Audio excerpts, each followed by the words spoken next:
వి gold trusted gold buyers తాకట్టులో ఉన్న బంగారాన్ని విడిపించి ఈ రోజు ఉన్న మార్కెట్ ధరకే కొనబడును.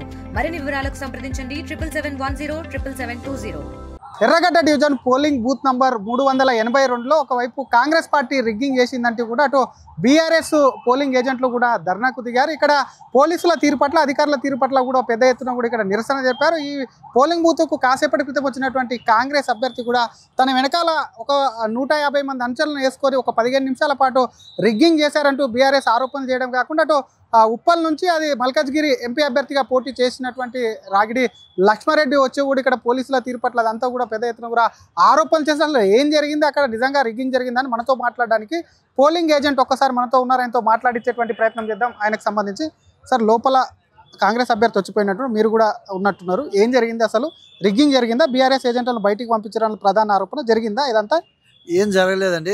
నేను ముందు వచ్చినప్పుడు వీళ్ళందరూ ఆరోపణలు చేస్తుంటే నేను కూడా నిజమే అని నమ్మాను. నేను ఆ తర్వాత బూత్లోకి వెళ్ళిన తర్వాత అక్కడ బీఆర్ఎస్ సంబంధించినటువంటి వాళ్ళ యొక్క ఏజెంట్ ఫిరోజ్ అని ఉన్నాడు. మిగతా అన్ని పొలిటికల్ పార్టీకి సంబంధించిన ఏజెంట్లు కూడా ఉన్నారు.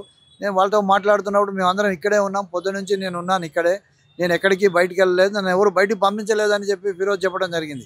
అట్లాగే ఇంకో మాట కూడా వాడాడు ఫిరోజ్, బీఆర్ఎస్ ఏజెంట్ ఎవరైతే ఉన్నాడో, నాకు ఎవరైతే నవీన్ వచ్చాడో ఇక్కడికి, నవీన్ వచ్చినప్పుడు మీడియా కూడా ఉన్నది, నవీన్ వెనకాల మీడియా విజువల్స్ కూడా ఉన్నాయి. 150 మంది వచ్చారా, 5 వచ్చారా, ఒకళ్ళు వచ్చారా, 2 వచ్చారా, మీరు అందులో చూసుకోండి.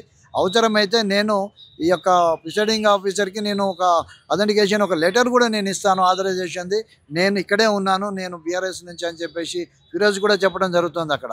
కాబట్టి అక్కడ ఇటువంటి సంఘటన జరిగిందని నేను అనుకోవట్లేదు. మరి ఇట్లా బీఆర్ఎస్ ఎందుకు ఆరోపణలు చేస్తుంది? ఎందుకంటే దాదాపు ఒక 10 నిమిషాలు ఎన్నికల 10 నిమిషాలు పోలింగ్ సమయం ముగుస్తున్నదంటే ఈ ఆరోపణలు చేయడం వెనుకున్న ఉద్దేశం ఏమనుకుంటున్నారు? అంటే ప్రజాస్వామ్యంలో మంచిగా జరుగుతున్న వాతావరణంలో వాళ్ళకేదో కొన్ని అపోహలు ఇట్లా వచ్చినాయేమో అని ఒక రూమర్స్ వచ్చి దాని ప్రకారం అందరూ వచ్చేసి ఆ విధంగా అనుకొని ఉంటారు. తర్వాత నిజం తెలుసుకున్న తర్వాత వాళ్ళు కూడా వాళ్ళ ఏజెంటే చెప్తున్నాడు కాబట్టి నిజం తెలుసుకున్న తర్వాత వాళ్ళు కూడా ఆగేటటువంటి అవకాశం ఉంది. వాళ్ళందరూ లోపలికి వెళ్ళేటటువంటి అవకాశం లేదు. కాబట్టి ఏదో వచ్చినటువంటి వార్తల్ని నమ్మి ఆ విధంగా చేశారని నేను భావిస్తున్నా. కాకపోతే ఇది ఎక్కడ కూడా మంచి పద్ధతి కాదు ఇది అనేది నా అభిప్రాయం. ఎందుకోసం అంటే ఒక ప్రజాస్వామ్యయుతంలో పద్ధతిగా జరుగుతున్నటువంటి ఎన్నికల్లో మీడియా సాక్ష్యంగా ఉండి ఆ విధంగా ఏ క్యాండిడేట్ అయినా, బీజేపీ అయినా, కాంగ్రెస్ అయినా, బీఆర్ఎస్ అయినా ఈ ఒక సాక్ష్యాలతోటి లోపలికి వెళ్ళిన తర్వాత అక్కడ ఉన్నటువంటి ఆ పార్టీల ఏజెంట్లు కూడా మాకు ఎటువంటిది జరగలేదు అని వాళ్ళు చెప్తున్నప్పుడు దాన్ని మనం లోపల జరిగినటువంటి దాన్ని తీసుకోవాల్సిన అవసరం ఉన్నది. దాని తర్వాతైనా మనం రెక్టిఫై చేసుకోవాలి. ఆ విషయంలో కొన్ని మాటలు చెప్పినా కూడా తర్వాత జరిగినటువంటి విషయాన్ని ఆలోచన చేసుకొని వెళ్ళాలి. కాకపోతే అది ఓడిపోతున్నామనే ఒక సంకేతానికి ప్రమాదకరంగా మారేటటువంటి అవకాశం ఉన్నది. కాబట్టి కావాలని ఆరోపణలు చేస్తున్నారు ఏ బీఆర్ఎస్ సంబంధించిన వాళ్ళు అనేటటువంటిది వచ్చేటటువంటి అవకాశం ఉన్నది. కాబట్టి అటువంటిది లేకుండా చూసుకోవాలా. ఒక పార్టీకి చెందిన నేత, కొంత మీరు కూడా ఒక పార్టీకి సంబంధించి కొంత ఆశావాయిగా కూడా ఉన్నారు. మీకు కాన్స్టిట్యున్సీ అంతా కూడా కొంత ఐడియా ఉంది. ఎక్కడైనా సరే, ఇక్కడ కాకుండా ఎక్కడైనా రిగ్గింగ్ జరిగింది అన్నది, ఎందుకంటే భయపెడుతున్నారు, గుండాలు అది ఇది అంటున్నారు. అంటే కొంత జరిగిందండి. నాకు సంబంధించినటువంటి విషయంలో నేను షేక్పేటకి వెళ్ళటం జరిగింది. షేక్పేటలో ఉన్నటువంటి 40, 41, 42 బూతుల్లో నేను అప్పుడే అక్కడ సంబంధించిన పోలింగ్ సరళి అవన్నీ చూసిన తర్వాత బయటకు వచ్చి నేను అక్కడ కలిసినటువంటి మా టేబుల్ వేసుకున్నటువంటి మా వాళ్ళతోటి మాట్లాడుతున్నా. ఆ సందర్భంగా బీఆర్ఎస్ సంబంధించినటువంటి శ్రావణ్ ఎమ్మెల్సీ ఎవరైతే ఉన్నారో ఆయన కూడా అక్కడికి రావటం జరిగింది. ఆయన కూడా రోడ్డు మీద కలవడంతో మాట్లాడుతున్నాం మేము అందరం కూడా. ఆ సమయంలో మోయిన్ కౌసరుద్దీన్ అనేటటువంటి కార్వాన్ ఎమ్మెల్యే అక్కడికి ఒక 20 వెహికల్లతోటి ఒక 40 మందితోటి రావటం జరిగింది. వచ్చి అక్కడ ఉన్నటువంటి ఒక అతన్ని, మాతో పాటు మాట్లాడుతున్నటువంటి ఒక ముస్లిం సంబంధించినటువంటి వ్యక్తిని, నువ్వు ఎందుకున్నావు ఇక్కడ, నువ్వు చాలా ఎక్కువ చేస్తున్నావు, నీ అంత చూస్తా అనేటటువంటి ఒక బెదిరింపు ధోరణిలో ఆయన మీద బెదిరింపు చేయటం, ఈ లోపల వీడియోలు తీస్తున్నటువంటి మిగతా వాళ్ళను వీళ్ళ వచ్చినటువంటి ఆన్సర్లందరూ తోసేయటం, కొంచెంసేపు మాకు ఘర్షణ వాతావరణం నెలకొన్నది, ఒకరినొకరు తోసుకోవడం జరిగింది. అక్కడ ఈ లోపల పోలీస్ ఎంట్రీ అయ్యి ఎక్కడికక్కడ సర్ది చెప్పి పంపించడం జరిగింది. అతను మీ సంగతి చూసుకుంటా అంటూ మొత్తం 20 వెహికల్స్ని వేసుకొని వెళ్ళిపోవడం జరిగింది. ఎంఐఎంకి సంబంధించినటువంటి కౌసర్ మొయినుద్దీన్ అనే ఎమ్మెల్యే.